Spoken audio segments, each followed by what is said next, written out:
Good afternoon. Let us start the class on information theory and coding.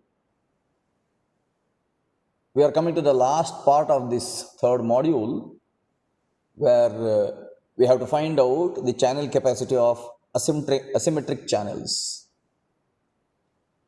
We had seen in our earlier classes that we can find out the equivocation by using the noise matrix or channel matrix directly.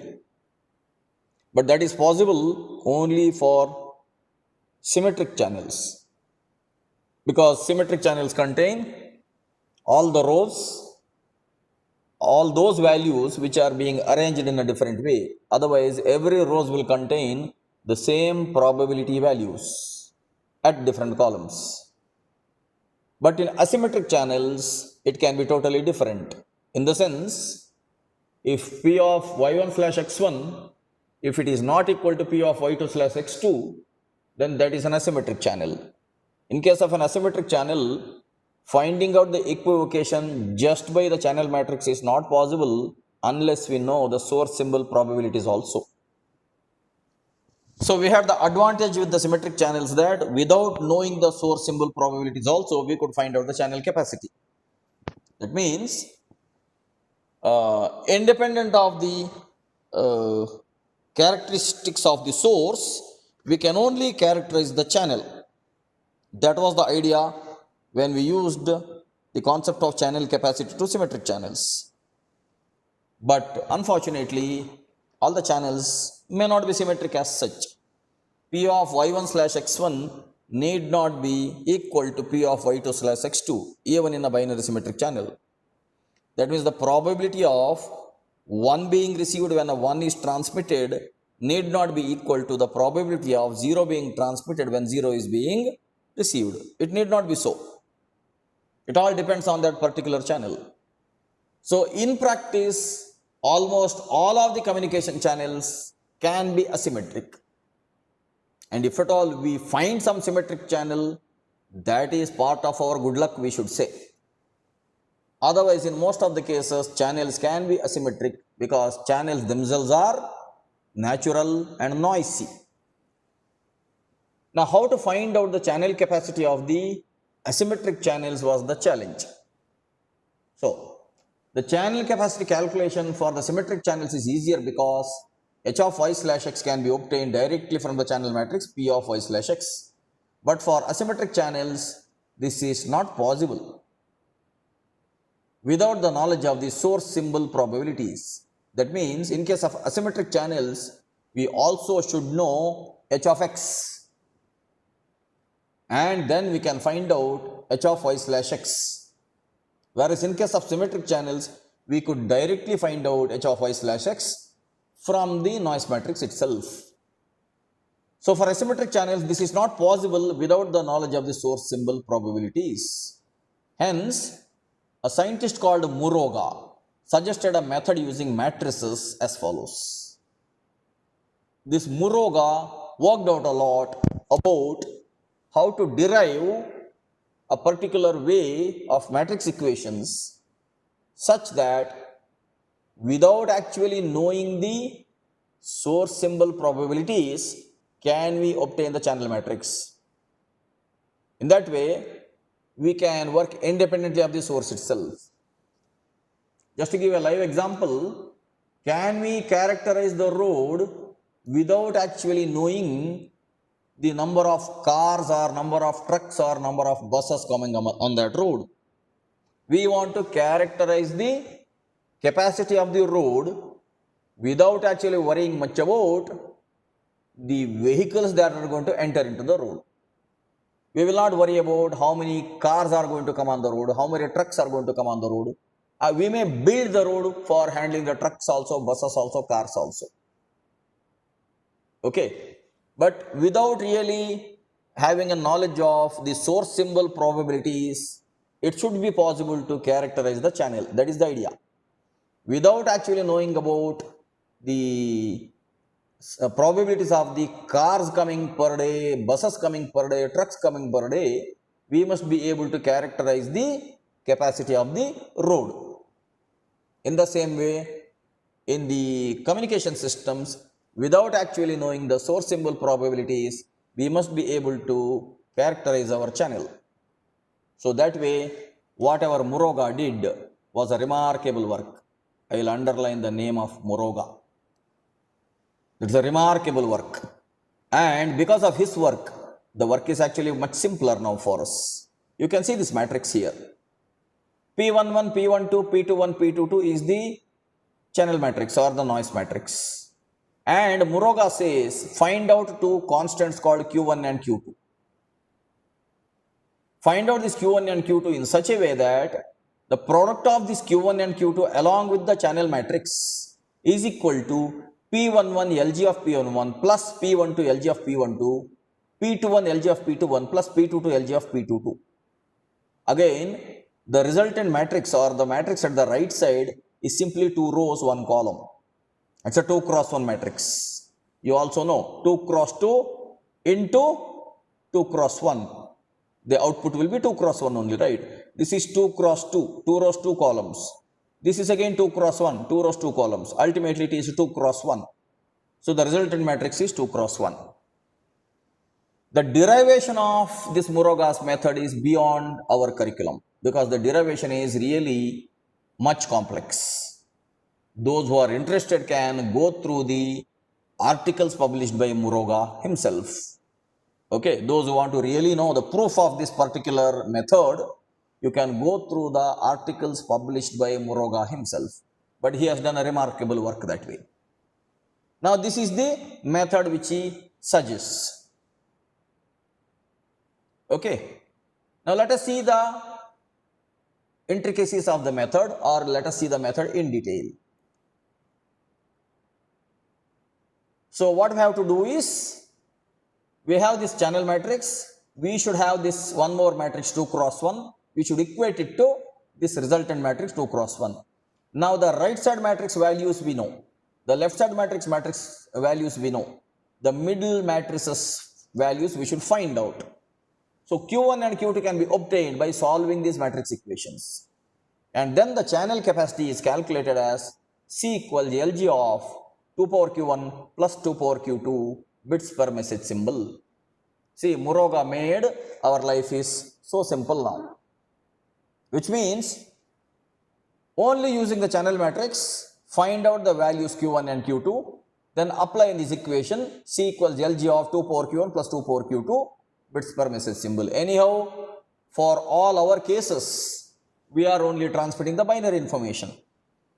So, without actually knowing the source symbol probabilities, we can find out the channel capacity even for the asymmetric channels by the contributions of Muruga. So, this equation, the equation given above is for a binary asymmetric channel. The same method can be extended to any other asymmetric channel. That means, this is now for a binary channel.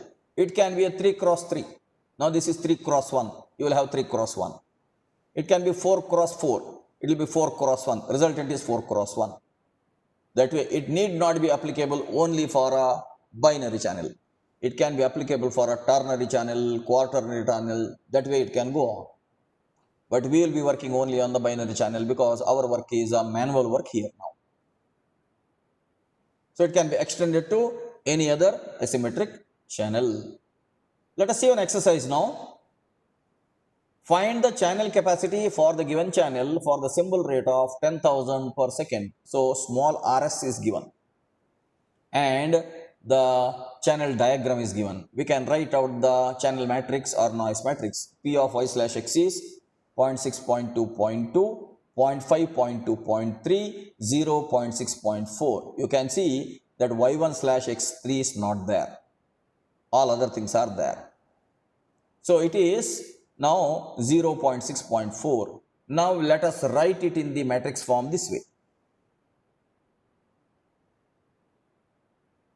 So, the matrices can be written as 0.6, 0.2, 0.2, 3 cross 3 matrix into 3 cross 1, Q1, Q2, Q3. And we have this 0.6 LG of 1 over 0.6. Let me come down. Not LG of 1 over 0.6, LG of 0.6 itself. P11 LG of P11 plus P12 LG of P12. So we have here 0.6 LG of 0.6 plus 0.2 LG of 0.2 plus 0.2 LG of 0.2. Everywhere we get minus symbol because all these probabilities are in fractions. So naturally when you take a log, you will get a negative sign. So minus 0.4422 minus 0.4644 minus 0.644. That is 0.6 LG of 0.6 plus 0.2 LG of 0.2 plus 0.2 LG of 0.2. That is the first row. Similarly, 0.5 LG of 0.5 plus 0.2 LG of 0.2 plus 0.3 LG of 0.3. That is the second row. Third one is anyhow 0 plus 0.6 LG of 0.6 plus 0.64 LG of 0.4. So we get this resultant matrix at the output side. Now let us write the matrix equations for this. 0.6 into Q1 plus 0.2 into Q2 plus 0.2 into Q3 equals the summation of the first row. That is minus 1.371. That is equation 1. Next 0.5 into Q1 plus 0.2 into Q2 plus 0.3 into Q3 equals to the second row's resultant. That is minus 1.4855. Lastly, 0 plus 0.6 into Q2 plus 0.4 into Q3. That is equal to the last row. That is minus 0.471. Now we have got three equations containing this Q1, Q2, Q3. We can solve these equations now because we have three unknowns and we have three equations. Anyhow, the last equation is not having Q1 at all. So by solving these equations, we can get these values. Q1 equals minus 1.4565, Q2 equals 0.116, Q3 equals minus 2.6015. Now we can apply this for the channel capacity, that is C equals LG of 2 to the power of Q1 plus 2 to the power of Q2 plus 2 to the power of Q3. We get this value 0.6896 bits per message symbol. Now he has given the small rs, that is 10,000. So the channel capacity total is 0.6896 into 10,000 is 6.896 kbps. So we have found out the channel capacity of an asymmetric channel without knowing the source symbol probabilities by using Muruga's method. Now, can students try out this? Can students try this out? Find the channel efficiency of the given channel when P of x1 equals 0.7, P of x2 equals 0.3. Here, this is given. Source symbol probabilities is given. Okay. And this is an asymmetric channel now. You can see 0.6 and 0.8. Now, can you find out whatever you can find out directly? Later on, I will show you the solutions. We want to find the channel efficiency. Can my students make an effort? Let me see how many students are there. There are now 25 students. Can some of you make an effort by given this particular noise matrix? Can you find out whatever you can find out from this? You can put the answers in the chat box. Later on, I will show you my answers.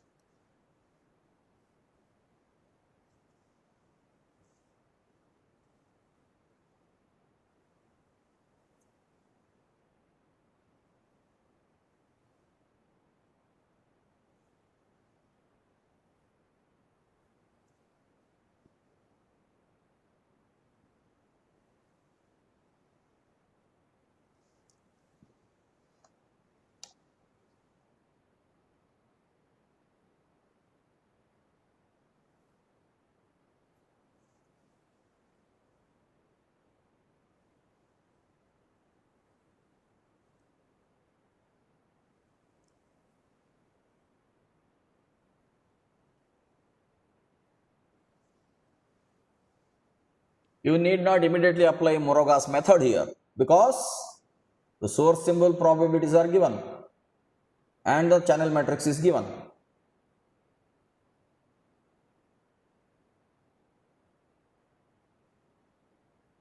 So let us see.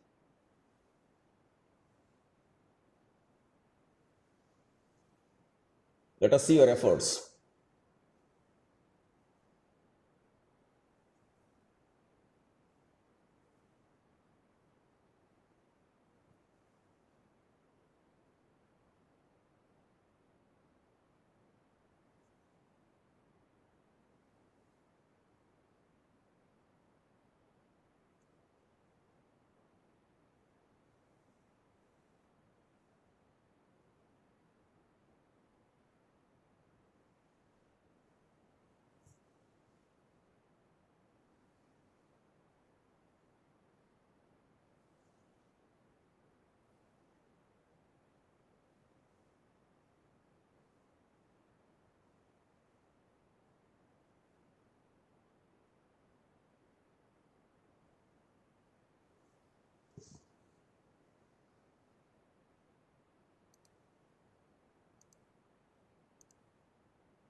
Any answers?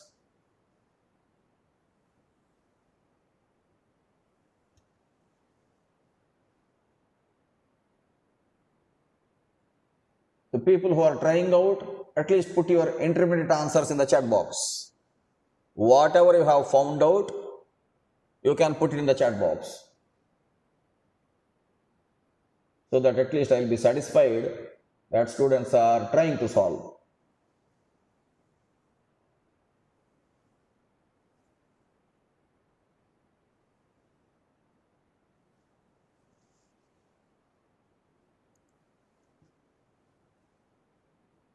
Okay, Indrajit has given the answer. H of x comma y equals 1.778 bits per symbol. Kuldeep has given the answer. It is 1.7768 bits per symbol is equivocation. Okay, H of x comma y is actually the joint entropy.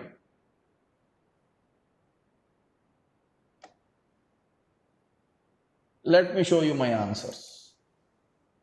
We have this channel matrix. We cannot find out.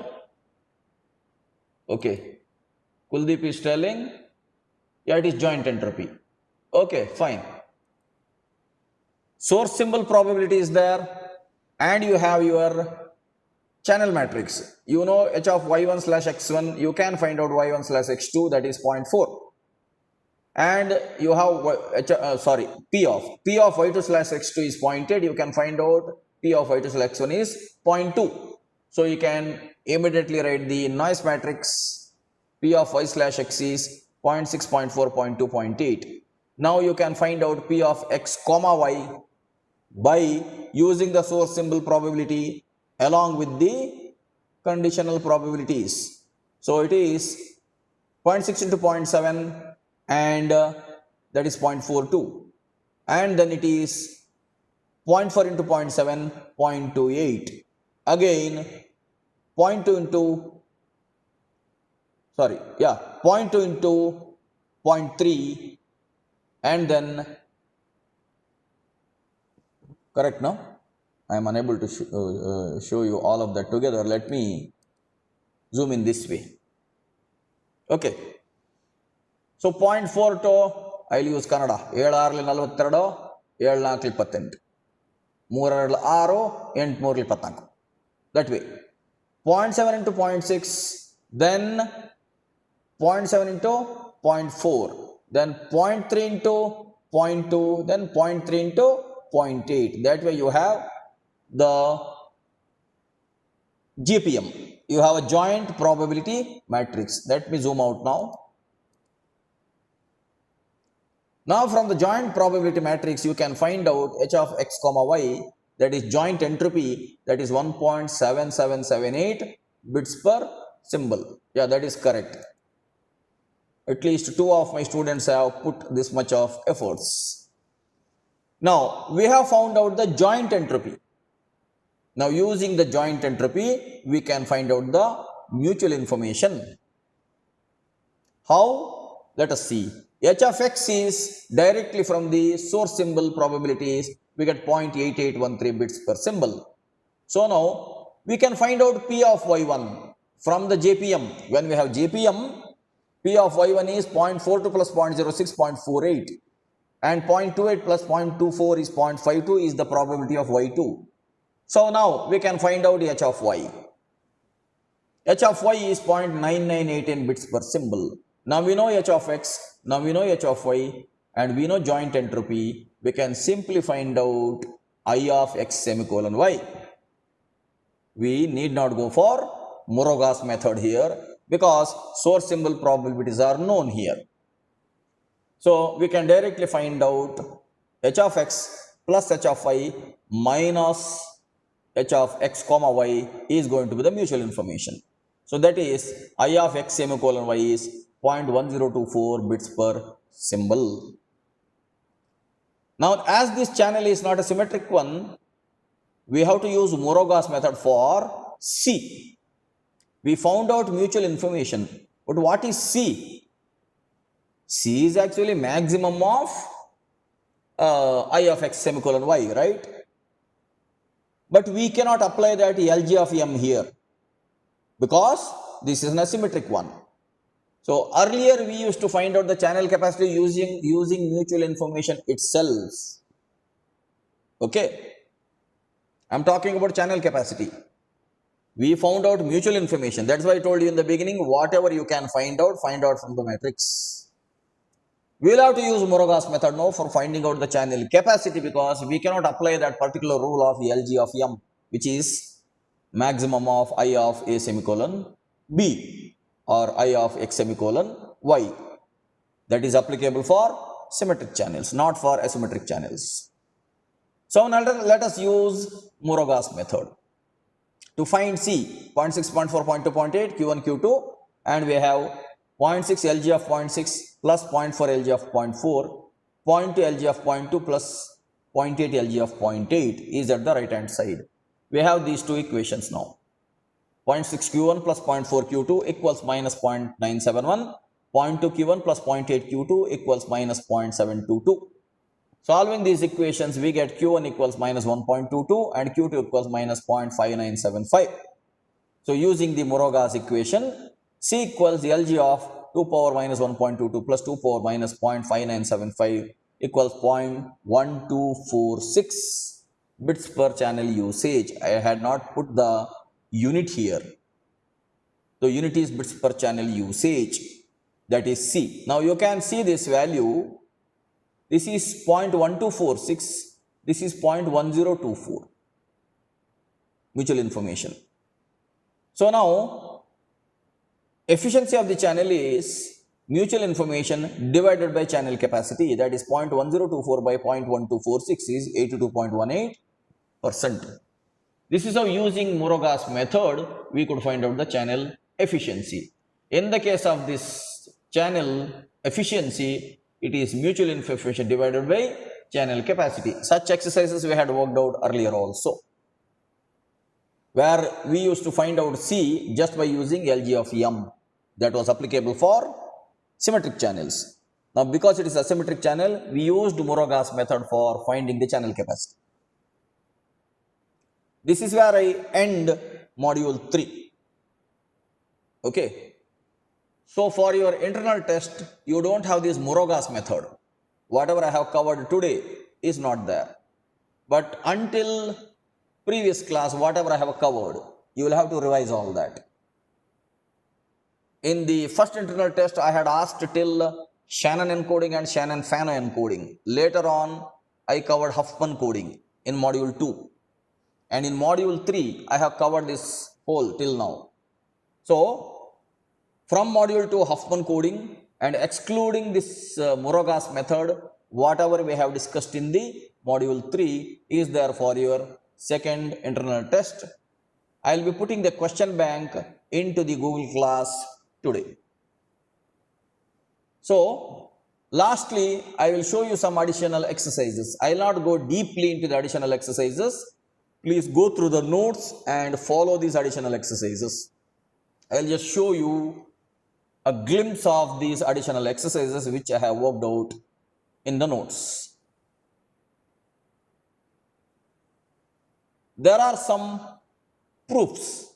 Prove that the mutual information of a channel is symmetric. That means I of A semicolon B is equivalent to I of B semicolon A. That is obvious from our diagrammatic approach. But diagrams are not the proofs. Diagrams are the representation of the proofs. Proof is always through mathematics. So you can see, we know that I of A semicolon B is this. I will not go through in detail. You already have this particular expression. From Bayes theorem, we know that P of AI comma Bj equals P of Bj comma AI. That we already have. And P of AI slash Bj divided by P of AI equals P of Bj slash AI divided by P of Bj. This is from Bayes theorem. We can apply the Bayes theorem into this particular expression now.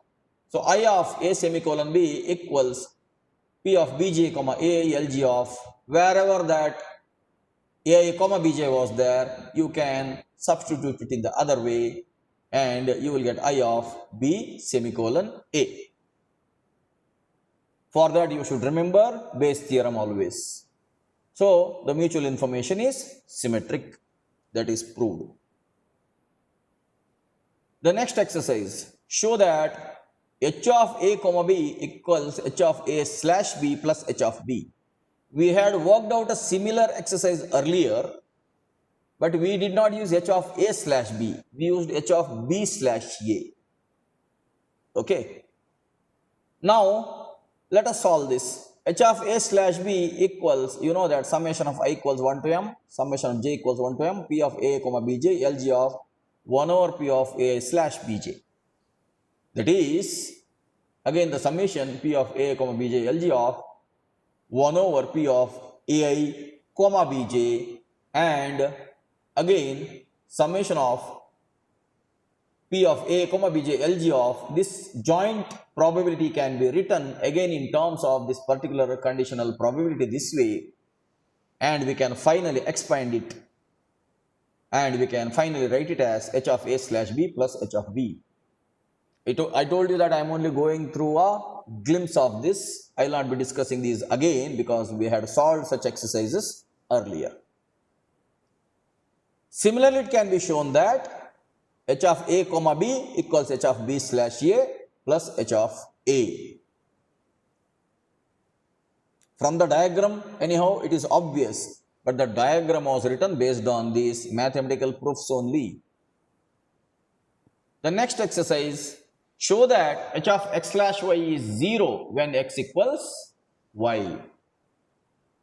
Equivocation is 0 when x equals y. Again, from the diagram, it is obvious, right? The two circles are merging completely.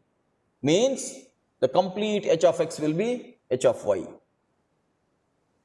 Let us write the expression for h of x slash y. That is summation of I equals 1 to M, summation of j equals 1 to M, P of xi comma yj, Lg of 1 over P of xi slash yj.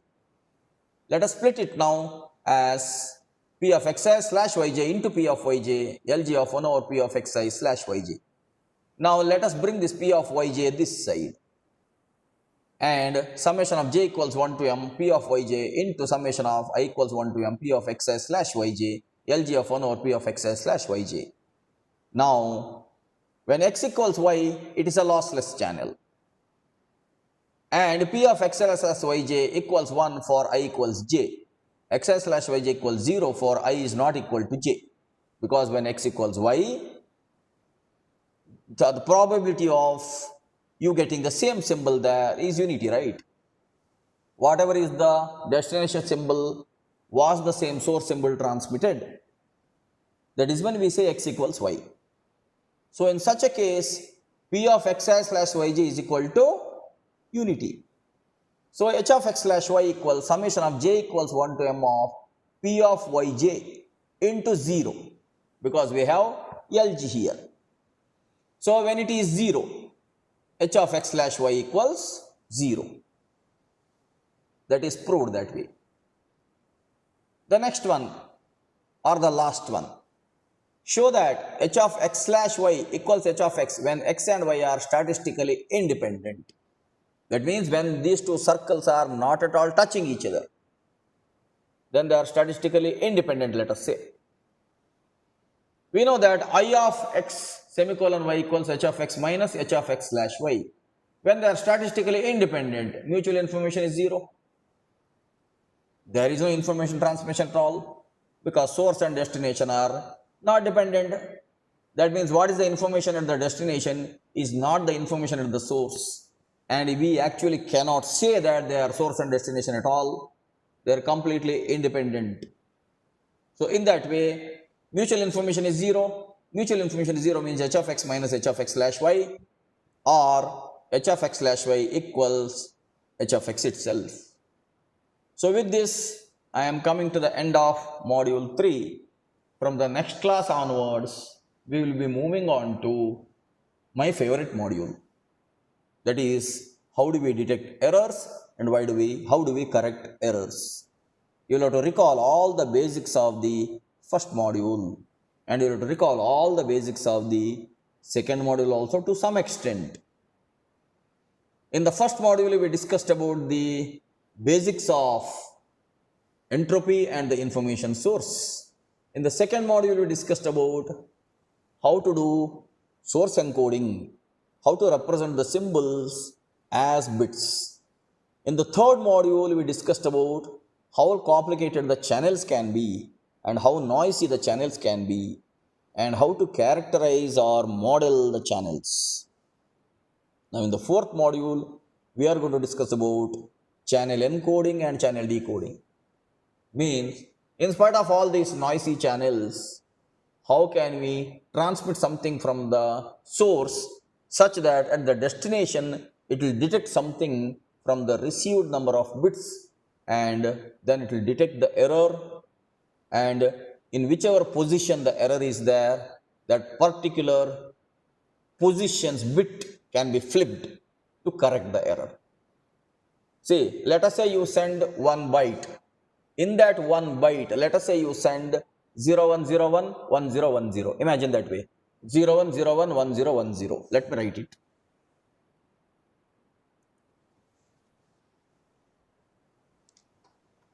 Let us say source is transmitting 0101 1010.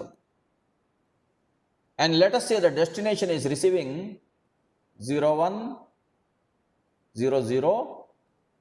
1010.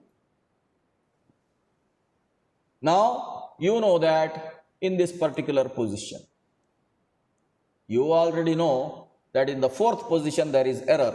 The transmitted bit was 0101 1010. Received bit was 0100 1010. 1 byte was transmitted, 1 byte was received. Now the receiver should check where the error has occurred, but the receiver does not know what data was sent. Look at this thing. Receiver has to detect where the error has occurred, but the receiver does not know what data was sent. That means the transmitter cannot send only the information bits. It has to some other additional bits. Let us say it is going to send some additional bits. Let us say this is an additional bit. Additional 3 bits along with 8 bits. Now let us say here there is no error. Let us imagine that way. That this is 011. This is 0100 Okay. Now you can see in the source 1, 2, 3, 4, 5, 6. There are 4 ones. Okay. 1, 2, 3, 4, 5, 6. 6 ones. There are 6 ones. And there are 5 zeros. When there are 6 ones, the number of ones is even. That is how this particular number is decided. The number of ones in the transmitted sequence is even. Now at the destination, it will count the number of ones. 1, 2, 3, 4, 5. Now the destination or the receiver comes to know that it is not even parity. There are no even number of ones. the source specifically adds those many ones here. You can have different here also. Instead of 0, 1, 1, you can put 1, 0, 1 also. That doesn't matter. Or you can simply put 0, 0, 0 also. Even if you put 0, 0, 0 also, the number of ones is going to be even only. It is up to the source to use a particular set of bits as parity bits. Now these bits are called parity bits. The bits which are at the left hand side are parity bits. The bits are at the right hand side are now information bits. Now the receiver knows that the first 3 are parity bits and the next 8 are information bits. Now it is checking the whole number of bits and it is finding that the parity is not even. Now the receiver comes to know there is error. Now the receiver has to find out that there is error here. Now how the receiver will find out that there is an error in the 4th position in the information bit itself? Because error can occur in the parity bit also, no. When this parity bit as well as the information bit, when they go together, channel does not know which one is parity bit, which one is information bit. Error can occur anywhere. Now the destination, at the destination, the receiver should be intelligent enough to find out in which position error occurred, including the parity bits. In which position error occurred. Now when the receiver finds out that in the 4th position error has occurred, it is easy to correct the error now. The way to correct error is make it as 1. That's all. Because we are sending binary information. So once the receiver detects that in the 4th position in the information bits or in the 7th position in the data stream, when the error is there in the 7th position in the data stream, the receiver detects it is a 0. It will simply flip it to 1. That is error correction. So error correction is easy. Error detection is the challenge now. I am talking about 1-bit error correction. See, it is only 1-bit error correction. We are assuming that only there is a 1-bit error. If there are 2-bit errors, effort is much more. If there are 3-bit errors, errors are much more. If there are multi-bit errors, multiple bit errors, efforts are much more. When you come to final year, remember what I have discussed till now, and when you study a course called wireless communication in the 7th semester, remember all the basics of this ITC, and then in the wireless communication you will come across one error called burst error. Burst error means error occurs as a burst. Suddenly when lightning happens, suddenly when rain happens, when the serial communication is happening in the channel, when bits are coming one after the other, 5 bits at a stretch may be lost, or 6 bits at a stretch may be lost, or maybe 16 bits at a stretch may be lost. 2 bytes of information may be lost completely because of rain, because of lightning, because of weather conditions. Now such errors are called burst errors, where multiple number of bits serially one after the other are going to have errors, or they may be lost completely. Those many bits may be lost completely. There may not be a waveform going at all. Neither 0 will go, neither 1 will go. There may be a waveform loss at all. If there is a waveform loss, nothing can be done. Just like in between you and me, in the communication channel, if there is an error and if the waveform itself does not reach you, then it is a gap only, it's a silence only. But if the information is going, waveform is going, in between so many bits are lost, or so many bits are error. 0 will become 1, 1 will become 0 because of noise. Now how to detect the error and correct the error is a challenge in case of burst error. But for that the technique will be discussed in that particular course only. Why you are learning ITC now is that you will understand wireless communications later on. You will understand 3G communication, 4G communication better. You will understand cryptography also better if you understand information theory. That is why this is being taught to you in the third semester. Sorry, fifth semester. Oh, how can I say that you are in third semester? You are all in third year now. Next year you will come to final year, and then all you will become graduate engineers, and then you will curse me that your engineering is over and why am I still bothering you? Right? Okay. Curse me or bless me or praise me or flatter me or appreciate me or whatever. That is your choice. I am doing my job. Let me end my class. That is my job now. I have completed the third module and study well for the test, prepare well and perform well for the test. All the best for your test. I'm ending the third module. From next week onwards, or maybe tomorrow itself. Tomorrow we have class, right? From tomorrow's class, I'll start the fourth module.